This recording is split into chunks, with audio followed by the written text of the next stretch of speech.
É o Senhor falando no nosso coração. E assim é que diz a palavra do nosso Deus. 2 Crônicas 30, a partir do versículo 21.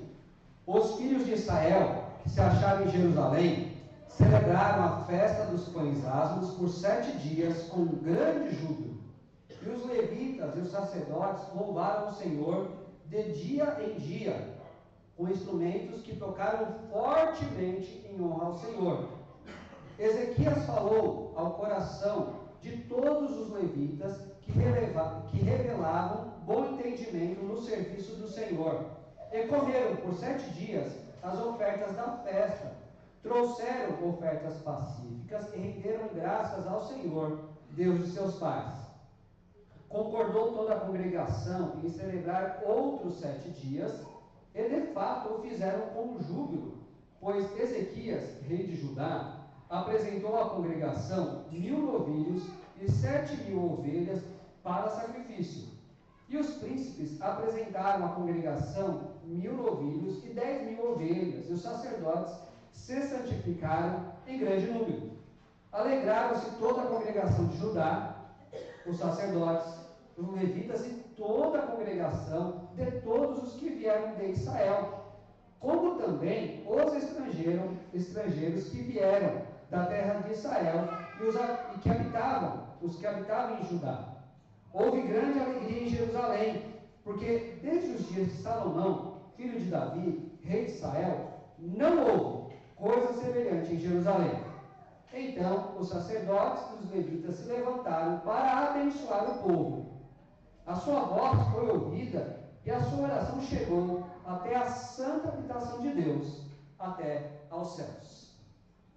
Meus irmãos, nós respondemos a uma pergunta instantes atrás sobre a maneira que nós devemos participar da Santa Ceia do Senhor. E nós fazemos aqui uma declaração que é rápida.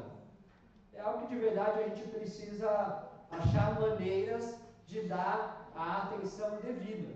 Aqui eu vou destacar algumas afirmações que nós lemos agora, de forma bem específica, para mais uma vez a gente dar atenção à maneira como a gente deve se preparar para esse momento. Nesse momento em que celebraremos a Santa Ceia do Senhor, como nós dissemos, nós devemos esperar em Deus com toda a santa reverência e atenção. Deve haver reverência e atenção da parte de cada um de nós. Nós devemos observar diligentemente os elementos e os atos sacramentais.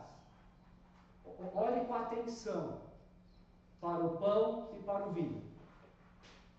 Seja diligente com cada um dos atos que serão aqui praticados. Discriminar atentamente o corpo do Senhor. Discriminação hoje sempre é usada no sentido ruim. Por que a gente está usando aqui a palavra discriminar? É a ideia de diferenciar, de discernir, de perceber a diferença entre um simples pedaço de pão, que eu poderia comer em qualquer lugar, e a maneira como esse pedaço de pão está sendo usado como símbolo do corpo que Jesus tinha e foi oferecido em nosso lugar. Eu devo perceber que esse momento não é igual a um momento de refeição. A gente até associa uma coisa com a outra porque somos alimentados espiritualmente. Mas eu devo perceber. Inclusive, devo perceber que não é uma superstição. Vamos participar ali que já usei essa expressão outro dia que eu escutei num lugar, né? Que aí eu vou ser carregado, né? A bateria espiritual vai ser mais bem carregada. Não é isso. Mas é um ato de louvor e adoração ao Senhor. A gente deve discriminar, discernir isso. Devemos meditar com amor na morte e sofrimentos de Jesus. Mesmo as outras coisas que nós fomos ouvindo durante esses próximos minutos, por mais alegria que a gente possa testemunhar aqui, é o momento de nós pensarmos, meditarmos na morte e no sofrimento que Jesus enfrentou em nosso lugar. Nós devemos ser vigorosos no exercício das graças que Deus nos dá. Devemos exercitar a nossa vida na fé, na humildade, na bondade, no perdão, na leitura da palavra do Senhor, na oração, na comunhão com os santos e tantas outras coisas que nos exercitam espiritualmente. Devemos ser vigorosos, não é apenas esse momento, mas é a nossa vida até o dia de Cristo. Nós devemos julgar a nós mesmos. Examine-se, pois, o homem, e assim coma do pão e beba do vinho.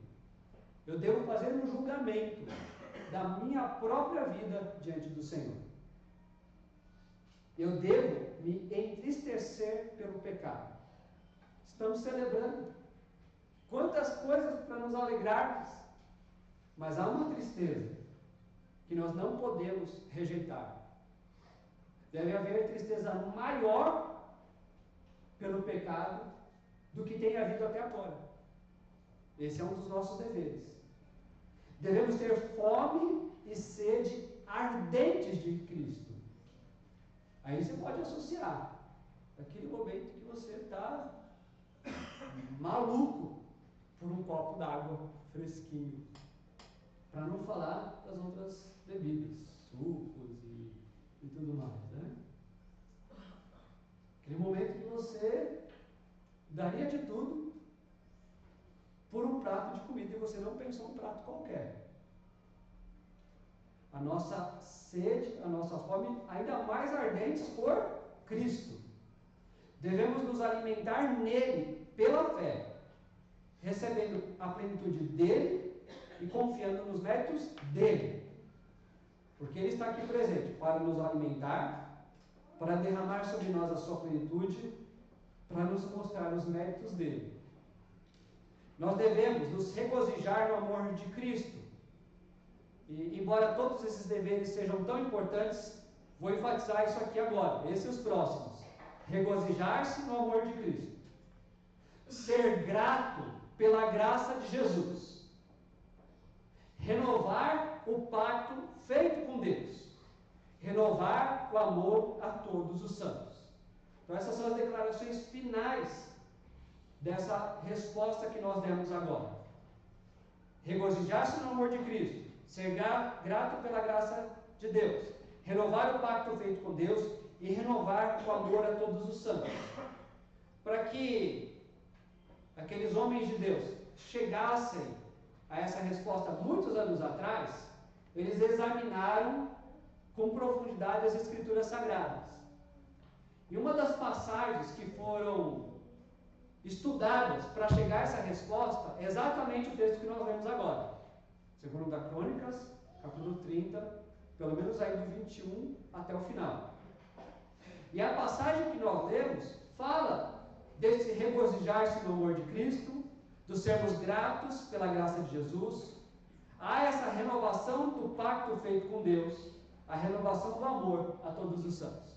E é por isso que nós vamos examinar com mais atenção esse trecho, e até para a gente entender bem, de certa forma, é importante você em outro momento ler o capítulo inteiro. Mas uma primeira pergunta, e aqui eu estou lembrando do que está na folha de alguns que eu deixei com as crianças mais novas e já não tão novas aí, né? O que estava acontecendo? Nós lemos aqui do versículo 21, mas é bom, é importante a gente entender o que está acontecendo. Então, durante o reinado de Ezequias, houve um momento de grandes mudanças. Nesse momento de grandes mudanças, aconteceram coisas, então, também muito especiais. Esse foi um período de restauração. Havia muitas coisas destruídas, sucateadas, fora do lugar. Mas nesse período do reinado de Ezequias, o Senhor Deus agiu de forma que aquele povo fosse restaurado. Também foi um período muito especial de santificação. Não é só que algumas coisas estavam destruídas e literalmente fora do lugar, foram reformadas. Mas na vida das pessoas do povo do Senhor, passou a haver santidade crescente, cada vez maior. O pecado não podia ser mais tolerado. Havia santidade cada vez maior. Esse foi um período de grande avivamento. E uma maneira de você perceber isso, se em outro momento você ler esse capítulo inteiro, é que esse é o momento em que o reino do Senhor está dividido em reino do sul e reino do norte. Há momentos, e há mais momentos, em que o reino do sul está vivendo conforme a vontade do Senhor. Outros momentos não. Há momentos em que lá no reino do norte, são poucos, mas que eles estão vivendo conforme a vontade do Senhor. Mas não sempre. E há essa divisão, há conflitos. Mas apesar disso, no reinado de Ezequias, que é do sul, ele vai chamar pessoas do reino do norte para celebrarem a Páscoa e eles vão vir. As barreiras de disputa ou políticas ficaram em segundo lugar, porque pessoas do sul e do norte estavam sendo movidas para um tempo especial de comunhão com o Senhor. Em outras palavras, avivamento. É um período de restauração, de santificação, de avivamento. Já usei aqui 3 características, vou usar outras 3.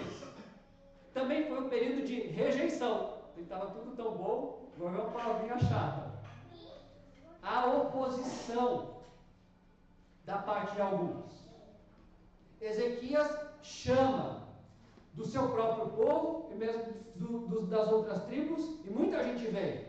Mas tem gente que não quer, que continua no seu pecado. Curioso como, enquanto o Senhor está avivando o coração de muitos, ainda há tantos outros que continuam se opondo à própria palavra do Senhor. E infelizmente isso aconteceu naquele período também. Apesar da rejeição, há aqueles que estavam passando por restauração, avivamento, santificação, passaram a experimentar então um tempo também especial de união. Eles viveram mais próximos, em comunhão verdadeira uns com os outros. Inclusive, como eu já disse, sem se importar em primeiro lugar se era dessa tribo ou daquela, se era do sul ou era do norte. Eles estavam movidos como se fossem um só homem, um só corpo, em torno da palavra do Senhor. Foi também um período de humilhação, porque era necessário humilhar-se por causa do pecado. E se você vai vendo de fato os detalhes daquilo que está acontecendo nesse período todo, você vai perceber que há momentos em que aqueles que estavam, olha só, na liderança, era quem estava dando o pior exemplo. Isso é humilhante. Eles nem puderam celebrar aquela festa na data correta, porque havia coisas erradas que precisavam ser corrigidas antes. Lembra que a gente acabou de dizer que enquanto nós nos alegramos com aquilo que são os méritos de Cristo na cruz, e testemunhamos disso na Santa Ceia do Senhor, nós também nos entristecemos pelo pecado? Isso aconteceu lá. Então o que estava acontecendo nesse período do reinado de Ezequias? Era um período de restauração, de santificação, de avivamento, também de rejeição, e louvado seja o Senhor, período de união, também de humilhação, por causa do pecado. Nós podemos olhar esses versículos que nós lemos e prestar bastante atenção àquilo que o rei Ezequias e os sacerdotes, os levitas e todo o povo estavam fazendo. Mas eu creio que o próprio Deus nos convida a olhar para essa passagem prestando mais atenção àquilo ao que Deus estava fazendo, às ações de Deus. Então, preste atenção aqui nesses versículos que nós lemos agora, porque o registro da palavra de Deus, dessa grande celebração da Páscoa, destaca algumas das coisas que Deus fez, algumas das ações de Deus nesse momento. Veja ali o versículo 21, quando a gente fica sabendo que os filhos de Israel, que estavam em Jerusalém, celebraram a festa dos pães asmos. Conseguiu achar o que Deus fez? Ainda não, né? Não, é o povo que estava em Jerusalém celebrando a festa dos pães asmos. Então, o que é a festa dos pães asmos? Dá para a gente ver bastante detalhes sobre isso. Eu vou fazer um resumo aqui. É a celebração da Páscoa no povo de Israel, que até aquele momento não era algo sobre a morte de Jesus Cristo, porque naquele tempo Jesus Cristo ainda não tinha vindo até a terra. Era uma festa que havia sido estabelecida por Deus, olha Deus agindo, estabelecida por Deus, para que eles lembrassem ano após ano que Ele, o Senhor, o único e verdadeiro Deus, tinha livrado o seu povo da escravidão. Aquele povo estava destinado à morte. E Deus o salvou. O que Deus fez? Deus salvou. E quando a gente vê, celebraram a festa dos pães asmos, é uma outra maneira de reconhecer que a salvação está apenas em Deus. Não está dizendo assim, Deus salvou, mas viu festa da Páscoa, viu festa dos pães asmos, o que a gente tem que lembrar? Deus está agindo. E Ele é o único que é capaz de trazer salvação ao seu povo, aos seus escolhidos, aqueles a quem Ele ama. Esse trecho também vai mostrar ali no versículo 22, que Ele, o Senhor, chamou o seu povo para ações de graças.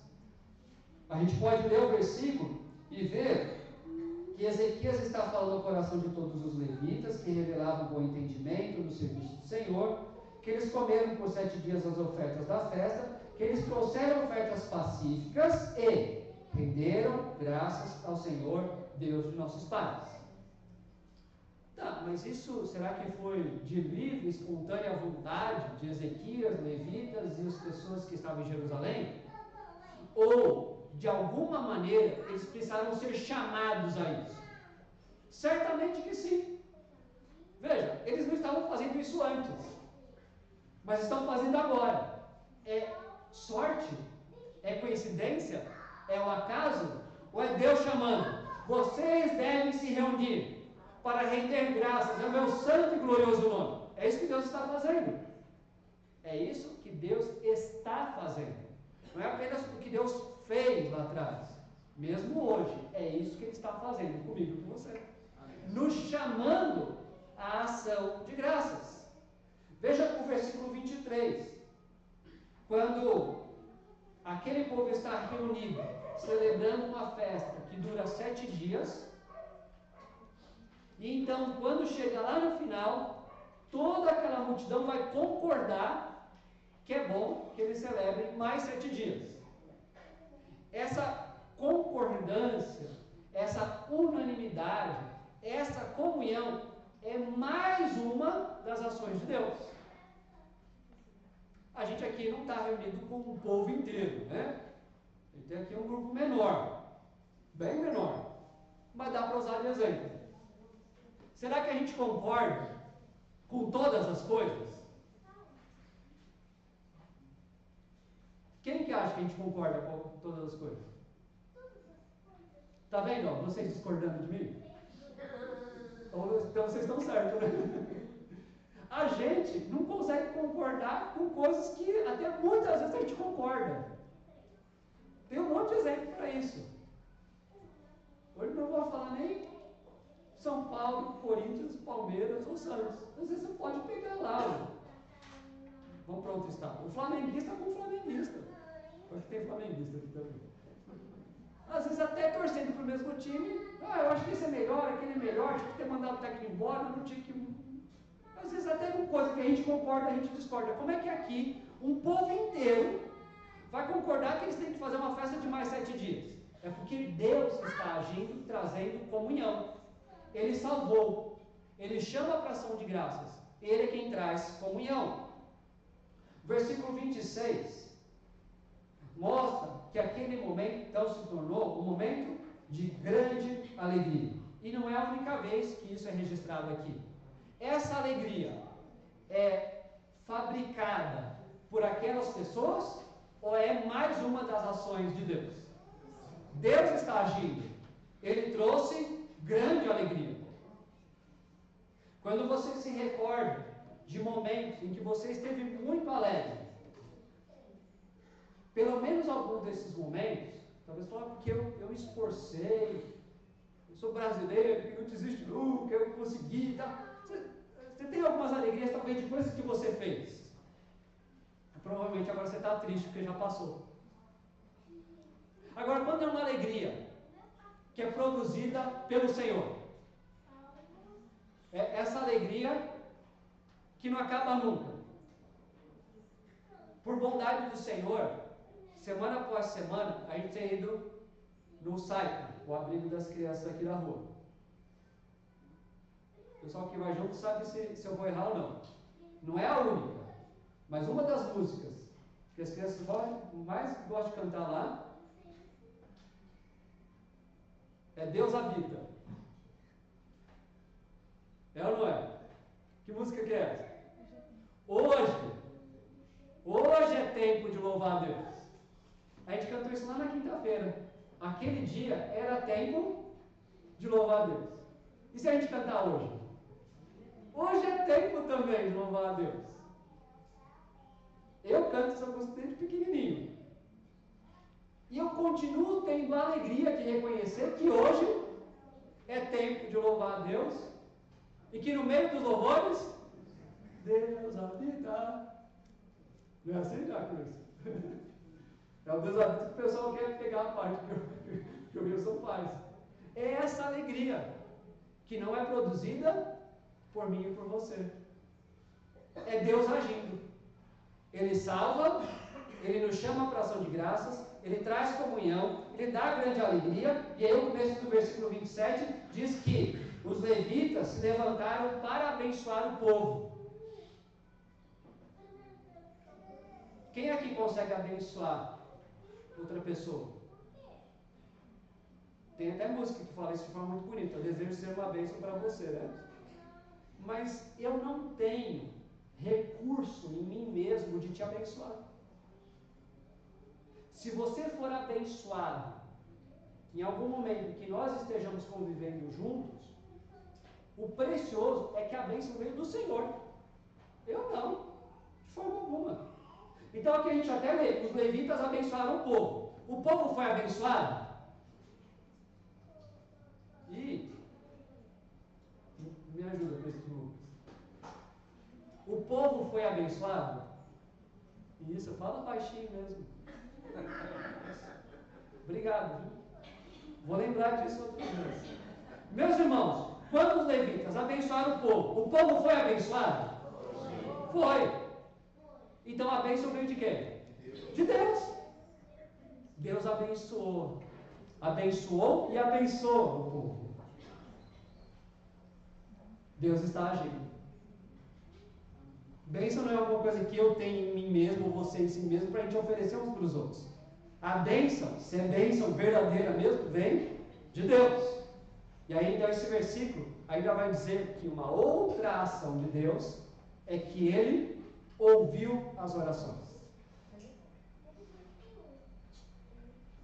Você e eu também, falar com Deus com a segurança de que Ele está nos ouvindo, dele inclinar os seus ouvidos para ouvir as nossas orações. Às vezes a gente fala com algumas pessoas, eu não posso nem falar, eu estava conversando antes de começar aqui, porque o normal é a gente falar assim, né? Aí eu falei com a pessoa, ela se fez de surda. Eu estava conversando com a Shirley, que está fazendo o curso de livros. O surdo, ele não faz de surdo, né? Ele procura ouvir. Então ele está melhor que a gente. Porque às vezes a gente não quer ouvir. Mas Deus se agrada das nossas orações. Deus está agindo.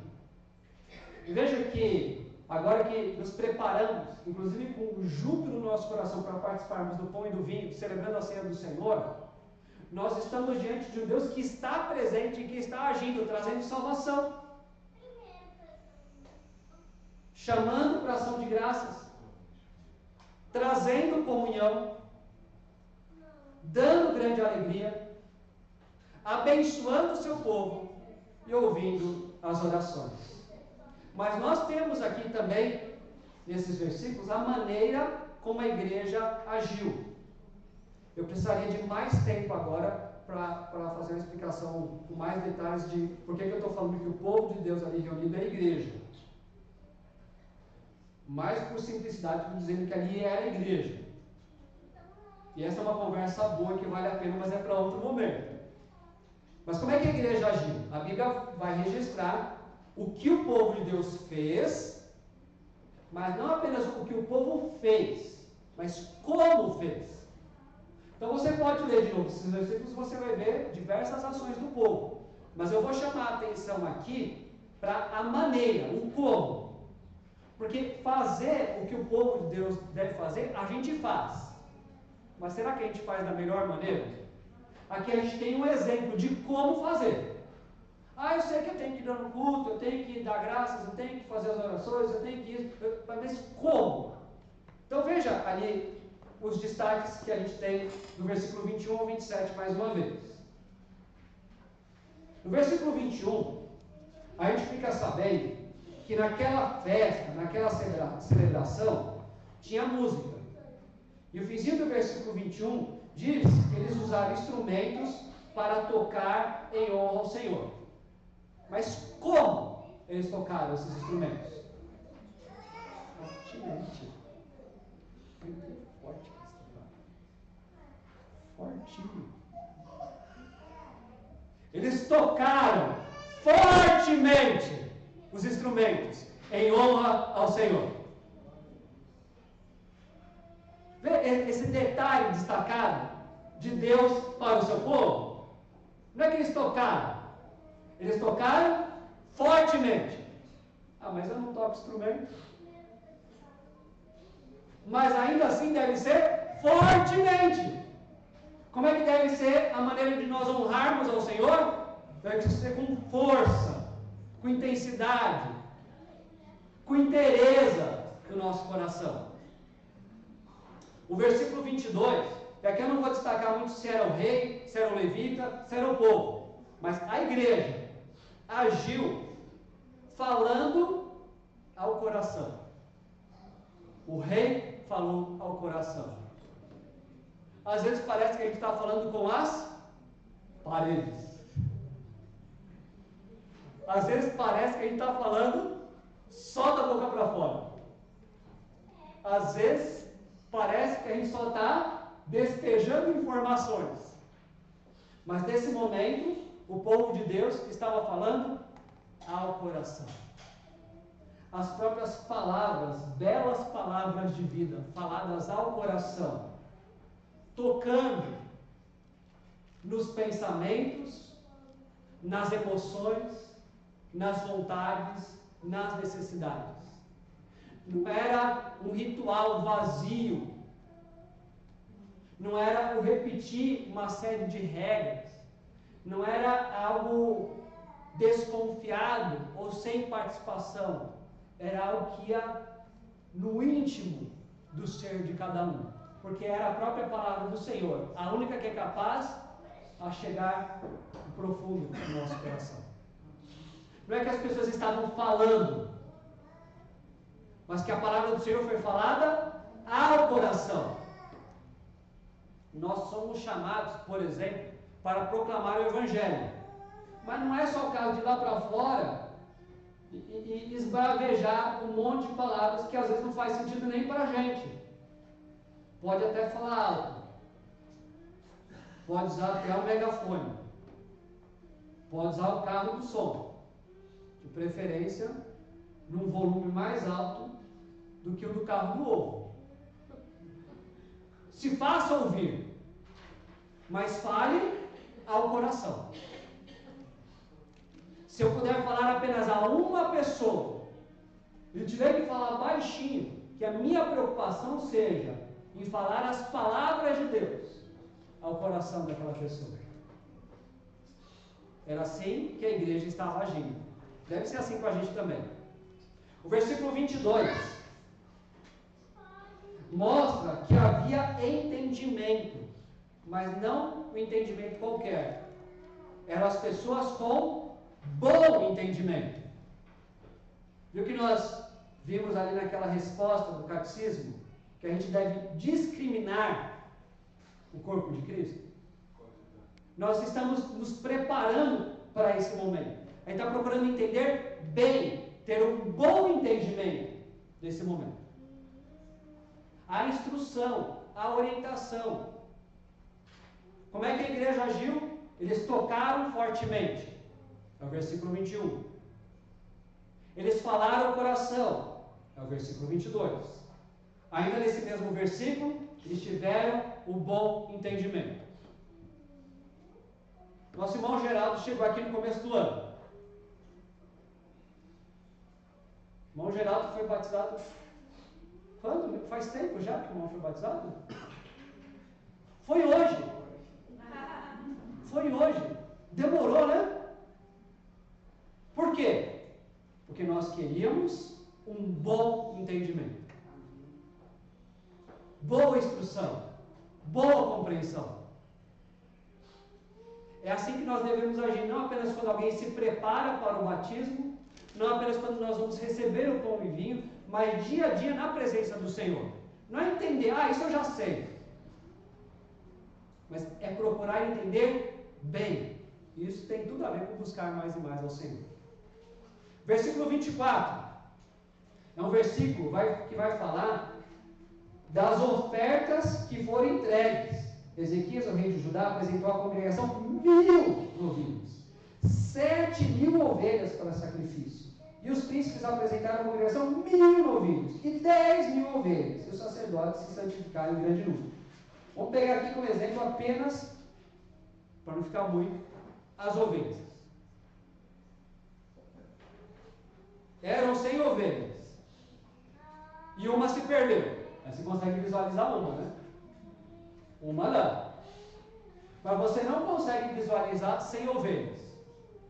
Não aqui dentro. Que eu sei que você já pensou no espaço maior do que esse. Mas aqui, da parte do rei, eram 7.000. Da parte dos príncipes, 10.000. 17.000 ovelhas. Você consegue contar cada uma delas? Consegue perceber isso? Vou separar aqui algumas ovelhas para oferecer ao Senhor. 1, 2, 3. Consegue chegar nesse número? Mas a oferta que estava sendo feita nesse momento não era oferta de ovelhas e de ovelhas. Eles estavam oferecendo a si mesmos. E essa oferta que eles fizeram de si mesmos não era uma oferta pequena. Não era uma oferta incompleta. Isso está demonstrado pela quantidade de animais que foram oferecidos. Olha, eu vou ajudar, eu vou ofertar, mas eu não estou com muita disposição de... Ele ia levar 1.000. Separa uma qualquer e leva lá. Será que era essa a atitude?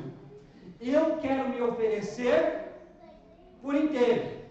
Ao Rei dos Seis, consagro tudo o que sou. Quantas ovelhas eu vou levar? Eu estou me entregando por inteiro. Tudo que eu puder entregar, eu vou entregar também. Como é que o povo, como é que a igreja agiu? Ofertando a si mesmos. Veja agora mais uma vez o versículo 26. Nós já dissemos que uma das ações de Deus é que Ele deu grande alegria. Mas qual é a maneira que o povo do Senhor usou para celebrar ao Senhor? Com grande alegria. Estou destacando o 26 aqui, mas você pode ver isso em outros momentos. No próprio versículo 21. Os filhos de Israel que se acharam em Jerusalém celebraram a festa dos pães asmos por 7 dias com grande júbilo. É muita alegria. Eu não paro para pensar umas coisas assim, mas agora eu vou compartilhar um pensamento. Não sei se ele é muito esquisito, pelo menos um pouco. É aquele dia, normalmente domingo isso, né? Final do Campeonato Brasileiro. 2 times da final são aqui de São Paulo. E para você não ficar chateado, é aquele time que você torce. E é o seu time que vai ganhar. Para você não ficar chateado. E a gente vem para o culto. E a nossa alegria é mais barulhenta do que no estádio. Que a gente solta mais fogos, mais rojão, sai gritando. Salve o Senhor Jesus Cristo, nosso Senhor. Não é essa? Ó. Oh, glória! Tem gente que está respondendo já o chamado. Essa é a alegria, esse é o júbilo do povo do Senhor. Ruas lotadas, o pessoal lá na rua vai parar o carro, vai parar o carro, vai parar o carro, cachorro quente, churrasquinho, por quê? Porque está indo para o culto. Eu vou ver a data do final do Campeonato Brasileiro para a gente ver se a gente está aprendendo a lição. Parar a cadeira aí para fora e tudo mais. Veja, a gente tem grande alegria por alguns acontecimentos, por pessoas que estão correndo para conquistar uma coroa que murcha. E como a palavra de Deus diz, nós, no entanto, corremos para conquistar a imarcessível. Olha que palavra bela, para mostrar algo que é muito mais belo.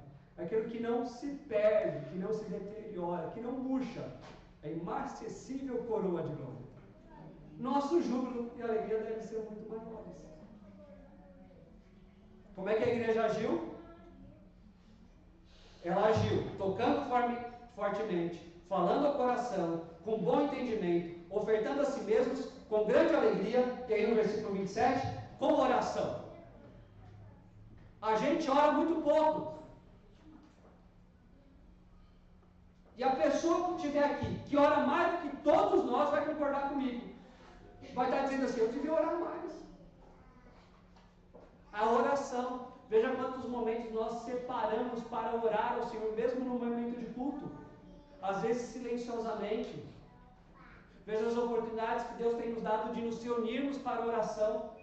Como é que o povo de Deus deve agir? Valorizando, priorizando mais e mais a vida de oração.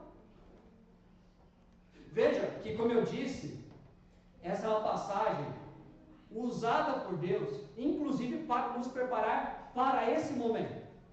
É assim que nós devemos participar da Santa Ceia do Senhor, com todas as nossas forças,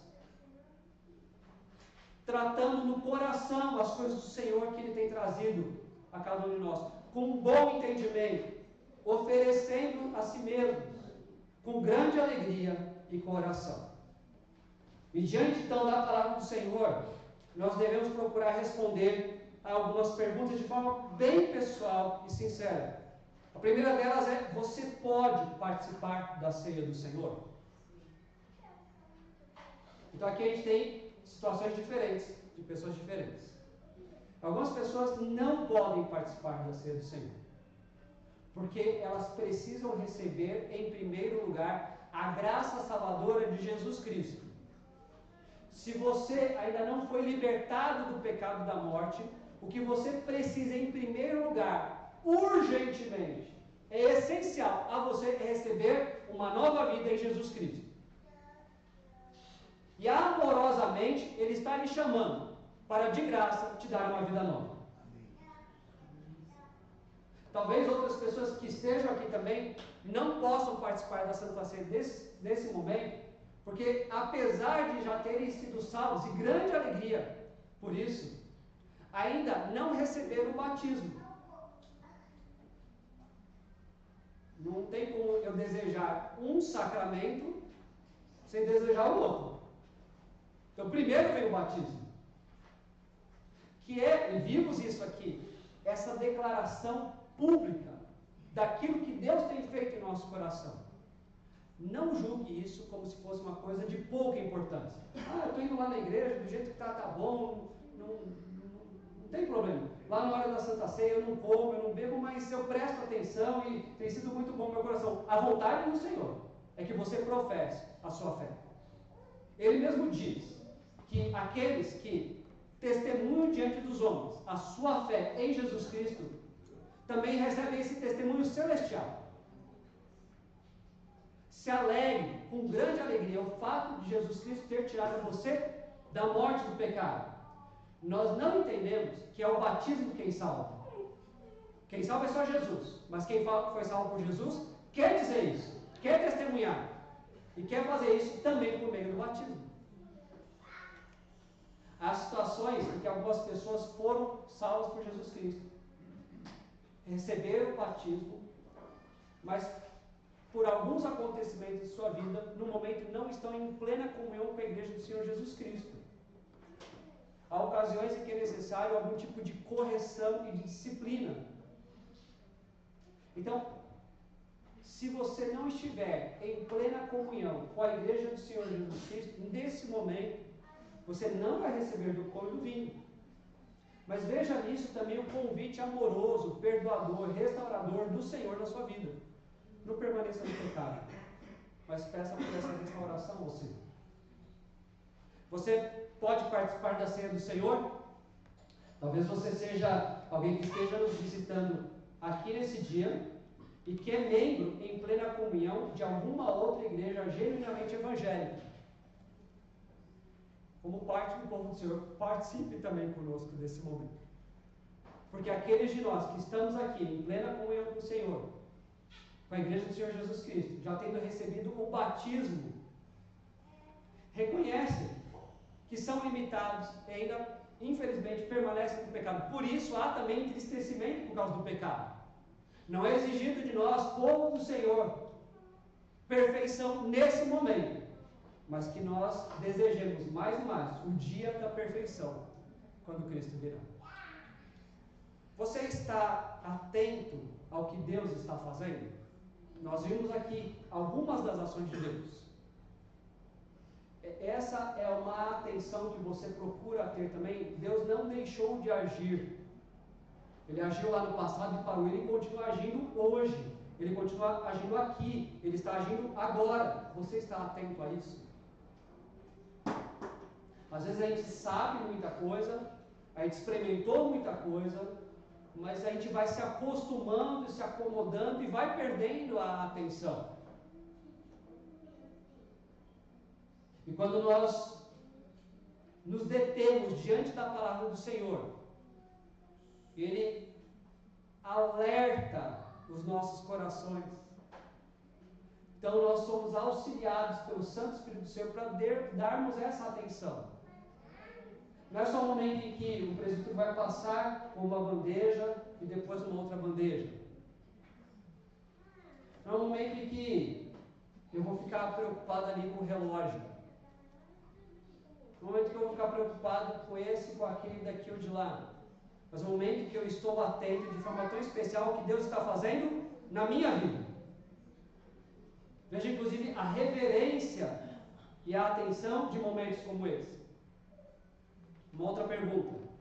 Você entende o que você vai fazer agora? Nós cremos que o pão é pão, o vinho é vinho, não são transformados em alguma outra coisa, mas são símbolos escolhidos pelo próprio Senhor Jesus Cristo, para que nós nos identifiquemos, para que nós recordemos, para que nós louvemos a Deus, pelo fato de Ele ter sofrido em nosso lugar, no corpo e no sangue. A gente entende isso, que esse é um momento de recordação, de gratidão, de louvor, de confiança, de contrição. Devemos nos preparar dessa maneira. Faço ainda mais uma pergunta. Como é que você vai participar desse momento da ceia do Senhor? Igual às outras vezes? De qualquer jeito? Algum tipo de expectativa que não tenha nada a ver com a vontade do Senhor? Veja essa grande alegria, esse grande júbilo, esse grande oferecimento, esse grande entendimento, esse tempo de oração. Como é que eu e você devemos então participar desse momento? Eu disse aqui, e aqui mais uma pergunta também, que para aquela celebração, que ainda era a celebração da Páscoa, e que no tempo de Cristo foi transformada então na celebração da Santa Ceia do Senhor, o rei Ezequias convidou outras pessoas. E algumas vieram, outras não. Mas então ele pergunta: para quem é que você vai anunciar a salvação trazida por Deus? Porque é tão bom e tão precioso para mim que eu quero que outros também participem. E graças a Deus que Ele é poderoso para salvar. Mas Ele mesmo estabeleceu que nós devemos anunciar essa salvação. Para quem você vai contar as boas novas de salvação e comunhão com o Senhor? Aqui não é a resposta, então eu devo fazer isso. É mais uma resposta assim: eu vou fazer isso para... Põe o nome: fulano, ciclano e beltrano. E a última pergunta: tanto aquele momento como cada uma das celebrações da ceia do Senhor são momentos em que nós devemos nos entristecer por causa do nosso pecado. Do que é que você precisa se arrepender? Por isso, nos próximos instantes, nós vamos orar silenciosamente, clamando por salvação, clamando por restauração, pedindo ao Senhor que fale no nosso coração e continue nos preparando, então, para recebermos o pão e o vinho. Vamos orar em silêncio durante alguns instantes. Eu vou fazer uma oração em voz alta daqui a pouco.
Nosso Deus e Pai, o Senhor tem nos dado grande alegria nessa manhã em que estamos reunidos na Tua presença para celebrar a graciosa salvação que o Senhor Jesus Cristo realizou a nosso favor. Por isso, ó nosso Deus e Pai, nós clamamos nesse momento por aqueles que ainda necessitam de salvação. Que o Teu Santo Espírito traga a eles uma nova vida em Jesus Cristo. Pedimos também, ó Deus, nesse momento, por aqueles que ainda não receberam o batismo e não professaram publicamente a fé em Jesus Cristo. Tira as dúvidas, os obstáculos, os impedimentos para que isso aconteça. E assim dá louvor e glória ao Teu santo nome. Pedimos, ó Pai de amor, por todos nós que estamos reunidos aqui na Tua presença, que já foram alcançados pela salvação em Jesus Cristo, que já receberam o batismo, e estão habilitados a receber o pão e o vinho, não porque haja alguma dignidade ou mérito em nós mesmos, mas por Sua grande misericórdia. Aviva o nosso coração, nos santifica, nos traz para a união com o Teu povo, nos dá essa atitude vibrante, jubilosa, de testemunhar o Teu grande amor. Nos identifica, Deus, nos transformando à imagem e semelhança de Jesus Cristo. E quando proclamamos que o Senhor Jesus Cristo veio para nos salvar, enquanto testemunhamos que um dia, lá no passado, essa salvação chegou até nós, enquanto nos alegramos com a comunhão com a igreja do Senhor Jesus Cristo e esperamos com grande expectativa o dia da vinda de Jesus Cristo. É assim que pedimos a Deus.